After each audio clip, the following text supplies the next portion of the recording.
Good evening दोस्तों। देखो जो हम पढ़े थे कि एटॉमिक साइज, ये जो पीरियोडिक टेबल का ये जो एटॉमिक साइज है, ये एटॉमिक साइज कैसे डिपेंड करता है nuclear charge and number of cell के ऊपर, ये हम पढ़े थे कल। तो पहले देखो एटॉमिक रेडियस क्या होता है ना। एटम का न्यूक्लियस से जो ये रेडियस होता है ना, उसको हम बोलते हैं एटॉमिक रेडियस बोलते हैं। और एटम का जो रेडियस सिंपल होता है, एटम का रेडियस को जिस के थ्रू हम मेजर करते हैं उसको एटॉमिक रेडियस बोलते हैं। और यूनिट होता है एटॉमिक रेडियस को मेजर करने के लिए एंगस्ट्रॉम एक होता है। एंगस्ट्रॉम यूनिट होता है जिसका होता है 10⁻⁻10 मीटर। और एक यूनिट है पिकोमीटर, ओके, जो है 10⁻12 मीटर। ये हो गया एटॉमिक साइज का रेडियस मेजर करने के लिए। ओके, तो देखो ये मैं दिखा था ना, ये एक टिपिकल एटम का साइज होता है। और एटम के सेंटर में we know that central part is known as nucleus, and inside the nucleus there are proton and neutrons were there. And in different जो ऑर्बिट्स होते हैं around the nucleus, in different orbit the electrons were present and the electrons were revolving around the orbit around the nucleus. ये part हो गया। अभी next देखो जो है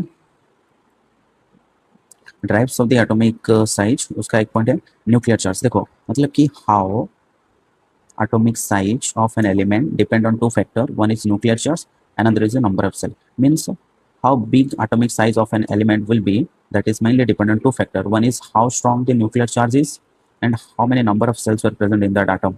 Okay, तो देखो ये जो है ना, ये है न्यूक्लियस है। और न्यूक्लियस में मेनली क्या प्रेजेंट होता है, प्रोटॉन एंड न्यूट्रॉन प्रेजेंट रहते हैं, दोनों पॉजिटिव चार्ज है। ये दोनों को मिला के हम बोलते हैं nuclear charge.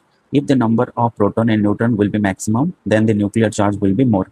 If the number of neutron and proton will be less, then the number of nuclear charge, the amount of nuclear charge will be less. Okay, so similarly, if the number of cell is less, then the atomic size will be more smaller. If the number of cell will be increasing, like देखो इसमें अगर 2 cell रहेगा तो इसका atomic size जितना होगा, अगर इसमें 3 या 4 सेल रहेंगे तो एटॉमिक साइज क्या होगा, बड़ा होगा। तो ultimately it is very easier to understand कि the number of cell directly proportional to atomic size. If it is larger then this will be also larger. और जो पीरियोडिक टेबल था, पीरियोडिक टेबल के अंदर 2 पार्ट हम पढ़े थे, उसका मैं एक एग्जाम्पल लेके दिखाता हूँ, रुको थोड़ा। हाँ, इसको आ जाओ। इसमें क्या था, पीरियोडिक ट्रेंड एंड वेरिएशन में एग्जाम्पल लेके समझेंगे एक्रॉस ए पीरियड। ओके, तुम्हें पता है सोडियम, सिलिकॉन, कैल्शियम, ये थर्ड पीरियड में है। ओके, और नीचे वाले जो है ये ग्रुप का है, एक जो फर्स्ट ग्रुप का है। ओके, फर्स्ट ग्रुप में क्या है, lithium, sodium, potassium, rubidium, caesium है। लेकिन तीनों को लेके हम समझेंगे। देखो ये जो ट्रेंड होता है क्या एक्रॉस में, सोडियम में 11 प्रोटॉन्स होते हैं एंड 12 न्यूट्रॉन्स होते हैं। तो ये दो मिलके ना उसके न्यूक्लियर चार्ज को कंसिस्ट करते हैं। तो इतने न्यूक्लियर चार्ज में ये जो आउटर मोस्ट ऑर्बिट में, देखो इनका ना ये थोड़ा गलत लिखा है, यहाँ पे सेकंड में 4 लिखा है और 2 रहेगा। ओके, यहाँ पे ओके, तो 8 इलेक्ट्रॉन हो गया। तो आउटर मोस्ट ऑर्बिट में 1 इलेक्ट्रॉन है, तो 1 इलेक्ट्रॉन को पकड़ने के लिए ये जो न्यूक्लियर चार्ज है बहुत सफिशिएंट है। ओके, सिलिकॉन में क्या होता है ना, नंबर ऑफ न्यूक्लियर चार्ज बढ़ जाता है। इसमें था 11 और इसमें क्या हो जाएगा, इसमें हो जाएगा 14। देखो इसमें हो जाएगा 14, ये एटॉमिक नंबर 14 है, तो उसमें 14 इलेक्ट्रॉन होता है एंड 16 न्यूट्रॉन होता है। और इसमें 11 प्रोटॉन होता है एंड 12 न्यूट्रॉन होता है।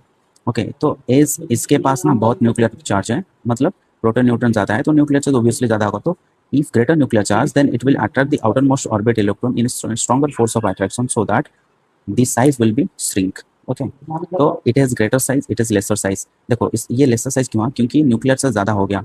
इसमें जितने न्यूक्लियर चार्ज थे और उतने न्यूक्लियर चार्ज एक इलेक्ट्रॉन को जितना फोर्स डाल रहे थे, यहाँ पे न्यूक्लियर चार्ज ज़्यादा हो गया, तो यहाँ पे फोर्स ऑफ अट्रैक्शन भी थोड़ा ज़्यादा हुआ। और क्लोरीन के केस में देखेंगे तो 17 इलेक्ट्रॉन्स है एंड 18 न्यूट्रॉन, सॉरी 17 प्रोटॉन है एंड 18 न्यूट्रॉन है। तो it also put a greater force on the outermost orbit cell, so it can attract the e cell more strongly. So अगर हम एक पीरियड में देखेंगे ना, तो कंसिस्टेंटली द पीरियोडिक साइज क्या होता है, रिड्यूस होकर जाता है, सॉरी एटॉमिक साइज क्या होता है, रिड्यूस होकर जाता है। ओके, तो नेक्स्ट देखो अभी हम और एक समझेंगे।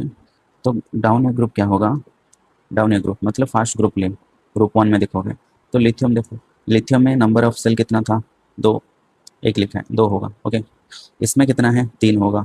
और एक सोडियम में, इसमें कितना होगा, 4 होगा।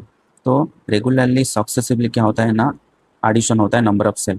अगर नंबर ऑफ सेल ऐड होगा तो सेंट्रल तो न्यूक्लियर चार्ज भी ऐसे ही बढ़ रहा है, लेकिन डिस्टेंस बढ़ते जाएगा। इसमें एक सेल था, तो एक सेल और आउटर मोस्ट ऑर्बिट में जितना फोर्स ऑफ अट्रैक्शन हो रहा था Because of increase in the each successive cells, the force of attraction or the nuclear charge will be ineffective in the outermost orbit, so that the outermost electron can easily be drawn out. Okay, तो इसीलिए इसमें क्या होगा ना, atomic size consistently increase होगा. उसका reason है successive rise in the number of cell when we go top to down in a group.